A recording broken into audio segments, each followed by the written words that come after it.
لو سمحت معنا سؤال. يا اخي والله ما عندنا جواب على سؤال. يا اخي لو سمحت. يا اخي الدنيا ضوء. اشارك معنا. اشارك ايش اشارك في طابح ثاني طابح. يا اخي ما نقدر. يا اخي الدنيا ضبح ضنك طفش.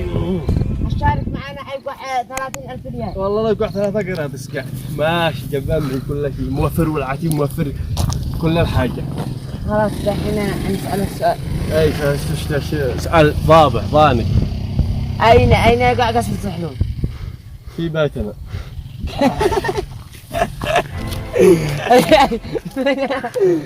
ايش في بيتكم يا اخي عبد علي؟ فين القصر هذا؟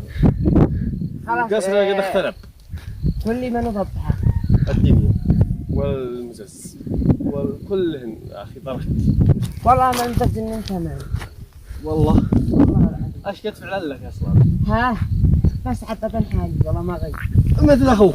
اها الضربه في الطاوله نفس. خلنا نروح لنا. ما غير يا اخي خايف على تجنن.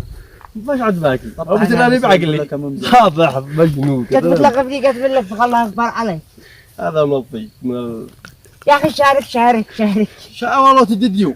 لا شارك ولا تدي. فرقتني. عشان نشارك. لو سمحت. ايوه. كم عدد حبات البيض؟ ما انا القدح. ألف مبروك ولقد فزت ب20,000 ريال. جنة. صفقوا لي استلمها من عبد الكريمي. هذا المذاك كذاب يا اخي ضبحني خلينا نرجع لي.